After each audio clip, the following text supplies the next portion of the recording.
Marvel versus Wolverine के last episode में हमने यही देखा था। रीड रिचर्ड हैंक पिंग वगैरह सब मिलके इस बीमारी के ऊपर रिसर्च करने में लगे हुए होते हैं और पता लगाने की कोशिश कर रहे होते हैं कि आखिरकार ये क्या चीज़ है। और दूसरी तरफ वुल्वरीन जो है अपने साइलॉक के किलर के पीछे लगा होता है और वो साथ में बीस्ट की मदद भी ले रहा था, जो कि एक बहुत बड़ा खुद साइंटिस्ट है। लेकिन हमें बाद में ये पता चलता है, हैंक पिंग बताते हैं कि ये एक तरह की बीमारी है जो कि इस शहर में लाई गई है। मतलब ये कुदरती तौर पे नहीं है, ये कोई बायोकेमिकल वगैरह है जिसका नाम सर्वाइवर 118 है, यानी 118। और कह रहे हैं कि ये शहर में कुछ टाइम पहले लाया गया था और हमारी पुलिस रिपोर्ट्स के मुताबिक उसको एक मर्सनरी ने उस डील को होते हुए रोक दिया और हो सकता है कि तभी से ये सारा केमिकल फैल गया हो। लेकिन हमें असल बात ये है कि पता नहीं है कि वो कौन है जिसने इस डील को रुकवाया था, और हो सकता है कि उसी की वजह से ये केमिकल इस शहर में फैला था। तो हमें पता चलता है कि ये सारा सीन जो होता है, ये सारा चक्कर जो था, ये पनिशर की वजह से हुआ था। पनिशर ने एक रात ऐसे ही लोगों पर नज़र रखी हुई थी और उसको कहीं से खबर मिली थी कि इस शहर में न्यूक्लियर मिसाइल्स वगैरह लाए जा रहे हैं। तो उसने जब पता करा और उन सारे दुश्मनों को हरा दिया, और जब वो ब्रीफकेस खोलता है तो उसको पता चलता है कि इसमें खाली एक केमिकल था और उसको उस केमिकल के बारे में भी कुछ पता नहीं था, जिससे वो खुद भी बहुत ज़्यादा इफेक्टिव हो जाता है। लेकिन उसको खुद इसलिए कुछ नहीं होता क्योंकि उसने उस केमिकल का एक सुपर डोज ले लिया था, और सुपर डोज लेने की वजह से वो अब किसी भी बीमारी से इम्यून हो चुका है। मतलब अब उसको किसी किस्म की भी बीमारी नहीं लगेगी, चाहे वो कोई सी भी बीमारी हो, क्योंकि उसने एक बहुत बड़ा डोज ले लिया था जितना उसको लेना नहीं चाहिए था। और हमें पता चलता है कि ये सब उसी से शुरू हुआ था। लेकिन जब हम दूसरी तरफ देखते हैं कि रीड रिचर्ड बोलते हैं कि फ्रैंकलिन को हमारे पास लेकर आओ लैब में, क्योंकि उसके खून में अभी भी बहुत सारा वो केमिकल मौजूद हो सकता है, तो हो सकता है कि हमें उससे कुछ पता चल सके, तो उसको तुम फ़ौरन हमारे पास ले आओ। लेकिन हम देखते हैं जब पनिशर और वुल्वरीन दोबारा बैक्स्टर बिल्डिंग पहुंचते हैं तो वहाँ का नज़ारा बिल्कुल अलग होता है। वहाँ पर सारा सन्नाटा छा चुका होता है और वहाँ के गार्ड्स वगैरह सब मरे पड़े होते हैं। और हम देखते हैं अंदर जाते कि रीड रिचर्ड की किसी ने बहुत बुरी तरह से हालत कर दी है। और दूसरी तरफ हमें ये पता चलता है कि वहाँ पे हैंक मकॉय और स्पाइडरमैन दोनों जो है अपनी पिंजरे से बाहर निकल चुके हैं, और स्पाइडरमैन बहुत ज़्यादा खतरनाक हो गया है। और हम देखते हैं कि वो सबको मारना शुरू कर देता है और वहाँ पे जितने लोग होते हैं वो सब ज़ॉम्बीज़ में बदल चुके हैं। और दूसरी तरफ स्पाइडरमैन को वुल्वरीन मारने ही वाला होता है और पनिशर मारने ही वाला होता है कि रीड रिचर्ड बोलते हैं कि नहीं, हम इसको नहीं मार सकते, ये हमारा पेशेंट ज़ीरो है, हमने सारी जितनी रिसर्च करी है सब इसके ऊपर करी है, तो इसको ज़िंदा रहना बहुत ज़्यादा ज़रूरी है। और वो हम देखते हैं कि दूसरी तरफ स्पाइडरमैन भाग जाता है और हमें बाद में ये पता चलता है कि द थिंग जो है अब वो भी ज़ॉम्बी बन चुका है और वो सामने रीड रिचर्ड के आगे होता है और उनको खाने के लिए अब आगे। और हम दूसरी तरफ देख रहे हैं कि द थिंग भी जो है अब यही बन चुका है और उसके साथ जो लोग हैं वो भी सब यही बन चुके हैं। और वो यही बोल रहा है कि विज़र्ड ने जो है हमारे ऊपर स्पेल कास्ट करने की कोशिश करी, इन सबको मार दो, इनका दिल निकाल के खा जाओ। और हम देखते हैं कि वुल्वरीन उससे बात करने की कोशिश कर रहा होता है कि क्या पता उसके अंदर अभी भी कुछ इंसान बाकी हो। लेकिन दूसरी तरफ से वुल्वरीन के मुंह पे एक बहुत ज़ोरदार पंच पड़ता है द थिंग का, और वुल्वरीन बहुत दूर जाके उड़ता है। और हम देखते हैं कि रीड रिचर्ड वगैरह सब जो है उनको मारने में लग जाते हैं। वुल्वरीन जो है द थिंग को बहुत बुरी तरीके से मार रहा होता है, लेकिन रीड रिचर्ड का दिल अभी भी वो हो रहा होता है क्योंकि ये उनका बहुत पुराना दोस्त है और उनका एक तरह का फैमिली मेम्बर है वो।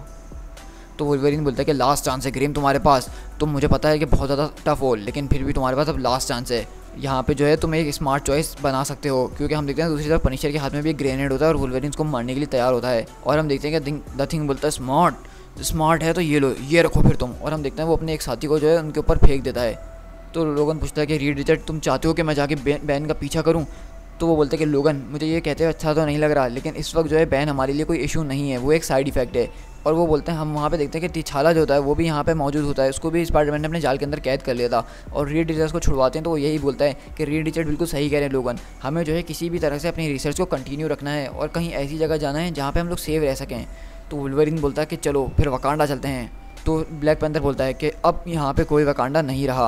वो बताता है मेरी बहन शूरी जो है अपने एक कुछ साथी लेके जो कि कुछ ज़िंदा बच गए थे उन लोगों को लेके न्यू जर्सी के पास जाके उसने एक कैंप लगाया है, और वो मेरे ख्याल में बहुत ज़्यादा महफूज है उन लोगों से।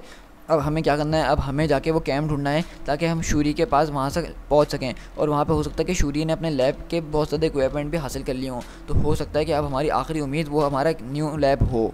और वो बताते रीड रिचर्ड कि हो सकता है कि जब मैं लैब से बाहर गया था उसी वक्त द थिंग जो है इसमें बदल गया हो, और मेरे ख्याल से ये उसी के कारनामे हैं, क्योंकि स्पाइडरमैन के पास की बात नहीं थी इस सेल को तोड़ना। द थिंग के पास इतनी पावर थी कि वो सेल को तोड़ सके, और मुझे लग रहा है कि वो लोग अब आपस में मिल चुके हैं, वो लोग आपस में कम्युनिकेट कर रहे हैं और वो एक दूसरे के फ़ायदे के लिए काम कर रहे हैं। और वो बताता है तिछाला कि जब मैं यहाँ पे आया तो लॉबी में शी हल्क जो है उसने सबका खून कर दिया था, सबको खा गई थी, और मैंने उससे लड़ने की बहुत ज़्यादा कोशिश करी लेकिन मैं उसमें कामयाब ना हो सका, तो इसलिए मैं यहाँ पे आ गया। लेकिन जब मैं यहाँ पे आया तो हैंक मकॉय ने मेरे ऊपर अटैक करा और मुझे इससे बहुत ज़्यादा नुकसान भी हुआ, हमारी बहुत सारी रिसर्च वगैरह जो थी उसके हाथ लग गई। तो रीड बोलता है कि मुझे ये समझ में नहीं आ रहा कि ये इतनी जल्दी कैसे हो गया, क्योंकि मैं एक पहले हैंक पेम और बैन दोनों को देख कर गया था, लेकिन ये इतनी जल्दी उसमें बदल गए, तो मुझे तो ये सोच के डर लग रहा है कि अगर हम में से कोई इतनी जल्दी बदल गया तो फिर क्या होगा। और हम दूसरी तरफ देखते हैं पनिशर जो है अपना हाथ काट के अपना खून दे रहा होता है एक बॉटल के अंदर और बोलता है कि तुम इस पर रो या हंसो रिचर्ड, लेकिन बात तो ये है कि तुम्हारा सिचुएशन के ऊपर कोई कंट्रोल था ही नहीं। और अब इस बात को तुम मान लो। मैं यहाँ पे इसलिए आया था ताकि तुम मेरा कोई ब्लड इस्तेमाल कर सको, और मैं तुम्हारे लिए सिर्फ इतना ही कर सकता हूँ और कुछ नहीं। और कह रहा है अब मैं उन लोगों को बचाने के लिए जा रहा हूँ क्योंकि मुझे स्पाइडर का हंट करना है। तो रीड रिचर्ड बोलते हैं कि मिस्टर कैसल, मैंने आपसे कहा था कि मुझे वो आदमी ज़िंदा चाहिए, मुझे उसके खून की अभी भी बहुत ज़्यादा ज़रूरत है। तो वो बोलता है कि ब्लड वो तो तुम्हें आसानी से मिल जाएगा। और वो बताते हैं कि हमें इस प्लेनेट के ऊपर अब जितने भी साइंटिस्ट वगैरह बचे हैं जो कि हमारे काम आ सकें, हमें उन सबको जमा करना है और न्यू जर्सी की तरफ जाना है। तो वुल्वरीन बोलता है कि वहाँ क्यों जा रहे हैं हम लोग। तो वो बताता है कि टिचाला के हिसाब से वही जगह है जहाँ पे शूरी ने अपना कैंप वगैरह लगा हुआ है, और हो सकता है कि वहाँ पर उसके पास एक लैब भी हो जहाँ पे हम काम कर सकें, क्योंकि अब हमारे पास यहाँ पे कुछ भी नहीं बचा है जहाँ पे हम कुछ काम कर सकें। तो वो लोगों ने पूछा चलो ये सब तो ठीक है, लेकिन ये बताओ कि अभी भी हमारे पास कोई चांस है कि हम इन सब चीज़ से बच सकते हैं। तो रिचर्ड बोलता है कि ये तो मेरे लिए कहना बहुत इम्पॉसिबल हो गया है, क्योंकि अभी हमने जितना डेटा लॉस किया है उतना हमने बहुत मुश्किल से उसको हासिल किया था। लेकिन जैसा कि तुम्हें पता है कि इम्पॉसिबल चीज़ें करना हमारी अब आदत बन चुकी है, लेकिन अब हम ही हैं जो कि इस ह्यूमैनिटी की एक लास्ट बेस्ट होप हैं। तो वो बताते हैं कि हो सकता है कि हम लोग इस चीज़ को रिवर्स ना कर सकें, और अगर हम इसको रिवर्स ना कर सकें तो हम कुछ ना कुछ ऐसा डिज़ाइन कर ही लेंगे जिससे कि वो सारे के सारे लोग मर जाएंगे जो कि इससे इन्फेक्टेड हो चुके हैं। और हम यहाँ पे देखते हैं कि बिल्डिंग के पीछे वाली तरफ ही बेन ग्रिम्स चिपक के दीवार से इनकी सारी बातें सुन रहा होता है। अब हर कोई जो था हंट के ऊपर था, और हो सकता है कि हर कोई अब एक दूसरे से भाग भी रहा था क्योंकि किसी का कुछ पता ही नहीं था। अब यहाँ पे सिर्फ यही रह गया था, हंटर्स और किलर्स, प्रीडेटर्स और प्रे। हम जो हैं एक अच्छे दुनिया में रहते थे जहाँ पे अच्छे और बुरे लोग हुआ करते थे, लेकिन वो कल की बात है। अब सिर्फ हम हैं और अब वो हैं, या तो वो हमें खा जाएं या फिर हम उनको मार दें। लेकिन हर किसी ने अभी तक कोई साइड चूज़ नहीं करी है। कुछ लोग हैं जो कि अंधेरे में बैठ के सिर्फ अपनी हिफाजत करना ज़्यादा पसंद कर रहे हैं, ना वो किसी को हंट कर रहे हैं, ना वो किसी को अपने आप को हंट करने दे रहे हैं, और वो शेडोज़ में बैठ के सब पे नज़र रख रहे हैं। लेकिन हमारे लिए बुरी खबर ये है कि हमारे पास अब ज़्यादा वक्त नहीं बचा है, हमारा टाइम ख़त्म होते जा रहा है, और उनका नंबर्स ग्रो करते जा रहे हैं, उनकी तादाद बढ़ते जा रही है, लेकिन हमारी तादाद बढ़ नहीं सकती है, सिर्फ हमारी तादाद कम हो सकती है। और हम दूसरी तरफ देखते हैं कि जितने भी ज़ॉम्बीज़ हैं उन्होंने ग्रुप बना लिया होता है, और वो किसी से मिलने आए हुए होते हैं, और वो बोल रहा होता है बेन ग्रिम कि मैंने सुनी उनकी बातें, वो जो सारे विज़र्ड्स हैं वो मिलके हमें मारने की कोशिश कर रहे हैं। तो वो जो दूसरा आदमी वो पूछता है कि तुम लोग मेरे पास क्यों आए हो। तो द थिंग बोलता है क्योंकि मैं उनसे अकेले नहीं निपट सकता हूँ, लेकिन मैं उनका जो है खून देखना चाहता हूँ। तो वो जो दूसरा आदमी होता है जिससे वो लोग मिलने आए होते हैं वो बोलता है कि चलो दिखाओ मुझे वो लोग कहाँ हैं, हम मिल के उनका कत्ल करेंगे और फिर मिल के उनका खून पियेंगे और उनका मैजिक को भी ख़त्म करके रख देंगे। हम देखते हैं कि रीड बेचारा बहुत परेशान होता है, तो लोगन पूछता है कि तुम इतना परेशान क्यों हो रहे हो, हमें जल्दी से जाके वहाँ पे नया लैब सेट करना चाहिए। टिचाला जो है वो पहले ही निकल चुका है अपनी टीम को लेके। तो वो बताता है कि मुझे समझ में नहीं आ रहा, मैंने बहुत सारी अर्थ देखी हैं, बहुत सारी रियलिटीज़, बहुत सारे टाइम देखे हैं, लेकिन कहीं पे भी इस तरह से हमारा वक्त ख़त्म नहीं हो रहा था। मुझे नहीं लगता कि ये हमारा एंड है, और मुझे लेकिन ये भी नहीं पता कि मैं इसको फिक्स कर पाऊँगा या नहीं कर पाऊँगा। तो लोगन बोलता है कि बस हमें अब यही उम्मीद करके चलना चाहिए कि तुम किसी तरह इसका रास्ता ढूंढ लोगे। एक हमारी तुम ही उम्मीद बचे हो, और तुम हमारे साथ जो कुछ साइंटिस्ट है वो, अगर हम यहीं उम्मीद हार जाएंगे तो फिर हम आगे भी कुछ नहीं कर पाएंगे। तो रीड रिचर्ड लोगन की तरफ देख के बोलते हैं लेकिन सोचो क्या होगा अगर यही हमारा एंड है, क्या होगा अगर हम इसको फिक्स ना कर पाए साइंस, मैजिक या मसल किसी भी चीज़ से, क्या होगा अगर ये सच में ही हमारा एंड है और हम इसके लिए बिलावजा लड़ रहे हैं। तो लोगन बोलता है कि नहीं, मुझे तुम्हारी बात पे बिल्कुल भी विश्वास नहीं है, मैं कभी भी उस चीज़ के लिए कुछ करता नहीं हूँ जिस पर मुझे थोड़ा सा भी भरोसा ना हो, लेकिन इसके ऊपर मुझे थोड़ा बहुत तो भरोसा है कि अभी भी हम इस फाइट से जीत सकते हैं, और वो लोग जो इन्फेक्टेड हो चुके हैं वो भी अभी हमसे लड़ने की कोशिश कर रहे हैं। इसका मतलब कि उनको ख़तरा है हमसे। हो सकता है कि अब हम इन लोगों के हीरोज़ ना रहे हों, क्योंकि अब हमें हीरो बोलने वाला कोई बचा भी नहीं है, लेकिन इसका ये मतलब नहीं है कि हम उन लोगों की मदद करना छोड़ दें। और हम दूसरी तरफ देखते हैं कि जो कुछ सुपर हीरोज़ की टीम्स वगैरह बची हुई हैं वो सब मिलके एक ग्रुप बना रहे होते हैं, और हम बताते हैं कि सैम आके बताता है कि मैंने भी ऊपर का एक चक्कर लगाया और मुझे देख रहा हूँ कि वो लोग जो हैं बहुत बड़ी तादाद में फ़ौज लेके हमारे पास आ रहे हैं। तो टिचाला बोलता है कि हमारे पास भी हमारी फ़ौज है, और हम लोग जितना हो सकेगा इनको इस ब्रिज के ऊपर रोकने की कोशिश करेंगे जब तक हमारी सारी सवारियाँ यहाँ से निकल ना जाएँ। तो सैम वहाँ देख के इशारा करते और बोलता है कि मुझे नहीं लगता कि तुम उनको रोक पाओगे। तो टिचाला बोलता है क्या मतलब है तुम्हारा, क्या द थिंग दोबारा वापसी आ गया है। तो वो बोलता है कि नहीं, द थिंग वापसी नहीं आया, लेकिन उससे बहुत ज़्यादा ख़तरनाक वापसी आ चुका है। और हम वहाँ पे देखते हैं कि हल्क वहाँ पे पहुँच चुका होता है, और वो एक बहुत ख़तरनाक टाइप का ज़ॉम्बी बन चुका होता है, और हम देखते हैं कि द थिंग जिससे मिलने गया था, जिसको वो अपना लीडर मान रहा था, वो हल्क ही था। मतलब सबसे ज़्यादा ख़तरनाक यहाँ पे हल्क है, और वो खुद यहाँ पे लड़ने आ गया है। तो वहीं पे डेडपुल ये पीछे देख के घबराता है और बोलता है कि अब हमें प्लान बदलना होगा, अब हमें एक बड़ी बोट की ज़रूरत है ताकि हम सब एक साथ निकल सकें। तो तो हम देखते हैं कि वहाँ पे वुल्वरीन आता है, अपने क्लॉज निकालता है और एक पाइप पे मारता है ताकि वहाँ पे साउंड प्रोड्यूस हो सके और वो दूसरों की अटेंशन अपनी तरफ कर सके। और लोगन अपना क्लॉज उठाते हुए बोलता है कि ठीक है, मुझे स्पीचेस वगैरह देना ज़्यादा पसंद तो नहीं है, लेकिन मैं तुमसे वादा करता हूँ कि ये एक छोटी स्पीच होगी।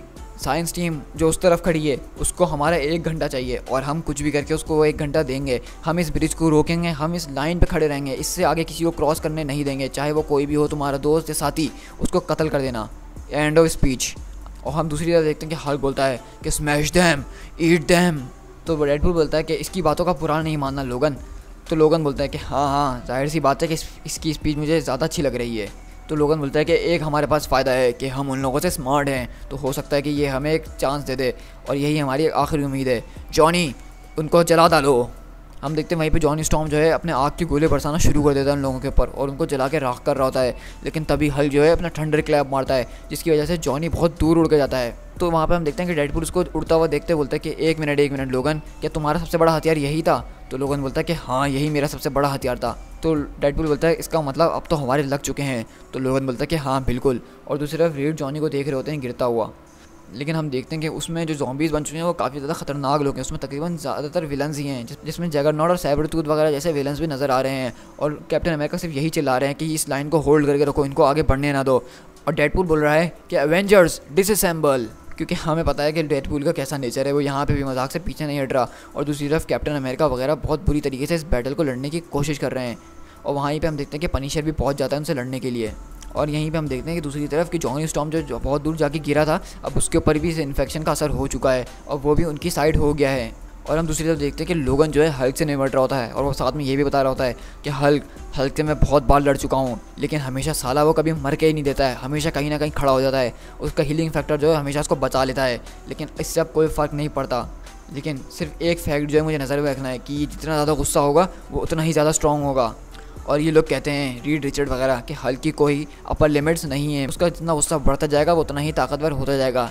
लेकिन मैंने उसको आज से पहले इतना ज़्यादा स्ट्रॉन्ग नहीं देखा, इसके करीब भी नहीं देखा। और ये जो इन्फेक्शन है इसने सबको पागल करके रख दिया है। ये एक तरह का रेज है और ये एक नई तरह का सर्वाइवल फिटेस्ट है जो कि इन लोगों ने बनाया था हमारे खिलाफ, जहाँ पे इनका सिर्फ एक ही अनस्टॉपेबल वेपन है और वो है रेज, जो कि इनके पास भर भर के है। और हम देखते हैं कि वहाँ पे जॉनी स्टॉर्म जो है एक बहुत बड़ा धमाका कर देता है। और दूसरी तरफ हम देखते हैं कि हल्क जो है वुल्वरीन का एक हाथ खा जाता है। और मेरे ख्याल से अब यही अंत है हमारे हर चीज़ के बारे में। और हम दूसरी तरफ देखते हैं कि रीड रिचर्ड वगैरह अपनी आखिरी टीम को लेकर निकल रहे होते हैं, लेकिन दूसरी तरफ वुल्वरीन बेचारा ब्रिज पे अकेला हल्क और फ्लेम ऑन यानी कि जॉनी से दोनों से अकेला लड़ रहा होता है। और रीड रिचर्ड यही बोलते हैं कि खुदा उसकी मदद करे और वो बस ज़िंदा बच जाए। और हम देखते हैं दूसरी तरफ वुल्वरीन यही सोच रहा होता है कि ये एक अलग तरह की नस्ल शुरू हो रही है, लेकिन मैं खुदा से यही दुआ करता हूँ कि जो बच गए हैं वो सही सलामत रहें, क्योंकि मैं उनकी तरह लकी नहीं हूँ कि बच सकूँ। और हम दूसरी तरफ देखते हैं कि वुल्वरीन जो है उस ब्रिज से नीचे समंदर में गिर जाता है। To be continued.